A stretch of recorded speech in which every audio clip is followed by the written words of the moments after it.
Sekalian kita memberikan edukasi biar pasien-pasien cantengan tuh tidak tersesat ya. Kalau potongnya lurus ke belakang, pasti pasiennya kesakitan dan resiko berdarah-darah. Dokter bukan, tapi melakukan tindakan operasi ya.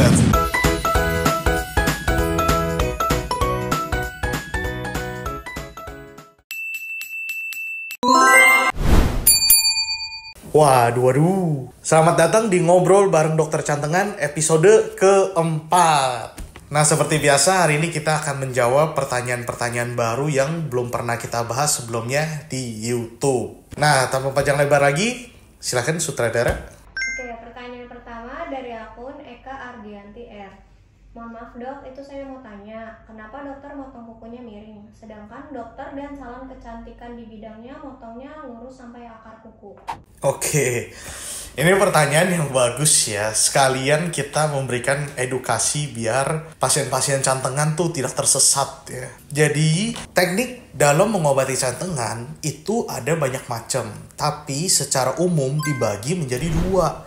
Satu yang operatif dan satu lagi yang tanpa operasi. Nah, kalau misalnya tindakannya itu adalah operasi, dalam hal ini adalah cabut kuku, maka memang teknik potongnya itu lurus. Kita juga di sini sebenarnya ada juga sih operasi cabut kuku, cuman gak bisa ditampilin nih karena nanti kena ban nih sama TikTok, sama Instagram, sama YouTube juga ya, dolar kuning nanti. Jadi kalau misalnya kita mau operasi, memang potongannya itu lurus. Akan tetapi teknik yang biasanya dipakai di dokter cantengan itu termasuk teknik yang tanpa operasi.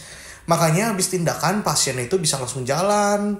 Kalau tinggalnya deket itu bisa langsung main bola dan lain sebagainya. Maka dari itu potongannya itu miring. Kalau potongnya lurus ke belakang, pasti pasiennya kesakitan dan resiko berdarah-darah. Nah, pertanyaannya kalau salon kok potongnya lurus?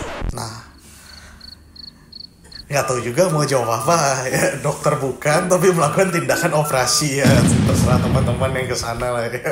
Kita nggak mau tambah musuh ya, jadi no comment lah kalau masalah salon. Oke, selanjutnya. Pertanyaan kedua dari akun Hazard. Dok, pertumbuhan kuku kaki yang abnormal apa bisa dibuat rel agar pertumbuhannya sesuai jalur, tidak mencengkram daging jari?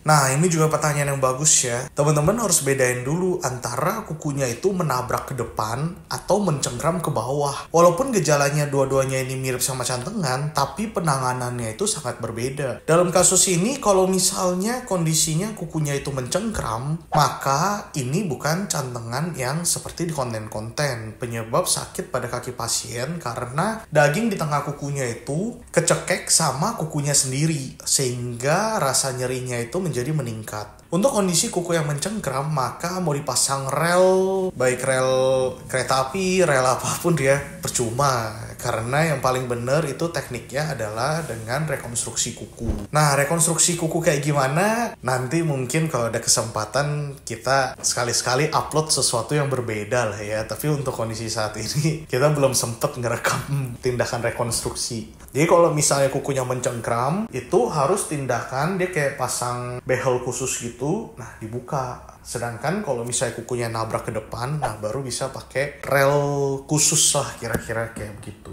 Oke, silakan selanjutnya. Pertanyaan selanjutnya dari akun Wisnu Solehudin 1275. Dok, maaf mau menanyakan cara menyembuhkan daging tumbuh di samping kuku jempol. Dan ini udah saya alami selama 8 bulan. Pernah konsul ke klinik, tapi disuruh ke dokter bedah plastik. Mohon direspon dok, terima kasih. Tadi nama akunnya apa? Wisnu Solehudin 1275. 75. Oh ya, jangan pin ATM-nya. Kalau teman-teman ketemu ATM atas nama Solehudin, coba masukin pinnya.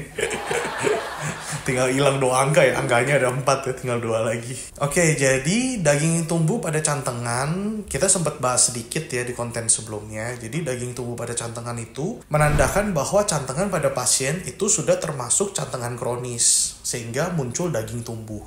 Nah, daging tumbuh ini apa? Jadi, daging tumbuh ini namanya adalah jaringan granulasi. Kenapa dia bisa muncul? Karena ada kuku yang masuk ke dalam daging dan menyebabkan luka, sehingga otak kita itu mendeteksi ada luka yang gak kering-kering. Dan otak terus menyuruh daging di sekitarnya untuk membelah diri, menutupi luka tersebut. Nah, tapi karena ada kuku nggak bisa kering, jadi selnya itu terus membelah, akhirnya numpuk dan jadi daging. Dagingnya kenapa warna merah? Karena itu dalamnya adalah pembuluh darah. Jadi teman-teman hati-hati ya. Kemarin ada konten salon itu dikira apa kali tiba-tiba digunting sama dia. Nah, darahnya nggak bisa berhenti kan. Kita ada juga kasus ada yang mengira itu dalamnya adalah nanah. Jadi ambil jarum 5 cc, nah disedot. Nggak keluar nanah, keluar darah semua 5 cc ya. Jadi untuk daging ini bisa hilang, nomor satu yang paling penting harus dilakukan adalah kita harus memastikan bahwa kuku tidak lagi berada di dalam daging. Begitu kuku sudah tidak ada di dalam daging, maka ya kita bisa pakai obat kalau mau keringnya lebih cepat, atau kalau misalnya kukunya sudah dikeluarkan dengan sempurna tanpa obat pun dia bisa kering sendiri, habis itu dia copot kayak koreng. Untuk dokter yang menangani kondisinya tersebut juga gak harus selalu dokter bedah plastik ya. Bisa ke dokter bedah umum juga, dokter kulit juga bisa, dokter umum juga bisa sih, ortopedi juga bisa. Jadi tergantung teknik yang nantinya dokternya mau pakai. Tapi 5 jurusan itu bisa. Oke. Pertanyaan terakhir dari akun Maya. Dok, saya mau tanya, emang kalau cantengan direndam pakai air garam hangat ya? Semoga dijawab. Air garam hangat ya? Iya. Nah, ini banyak sekali orang melakukan kesalahan. Ya dibilang salah nggak juga sih, karena kalau teman-teman googling jawabannya memang cantengan disuruh rendam ya. Tapi yang perlu teman-teman tahu adalah tidak semua cantengan itu bisa direndam. Ada kondisi cantengan tertentu, habis teman-teman rendam malah makin parah. Jadi cantengan yang bisa direndam itu adalah cantengan yang berada di ujung dari kukunya. Kalau misalnya cantengan teman-teman ada di depan sini, nah itu baru bisa direndam biar kulitnya itu menjadi tipis dan kukunya itu bisa cepet tumbuh keluar. Tapi kalau misalnya cantengannya itu teman-teman sudah korek-korek sendiri sampai ke tengah, apalagi sampai ke belakang, itu makin direndam akan makin parah. Kenapa? Karena pas kaki kita direndam, kulit kita akan menjadi tipis. Saat kulit kita menjadi tipis, kuku akan nancep makin dalam. Jadi makin direndam makin parah. Memang sementara dia akan bikin otot dan juga kulit sekitarnya itu menjadi lebih kendor. Tapi begitu keras lagi, kuku udah nancep makin dalam dan makin susah sembuh dari cantengan.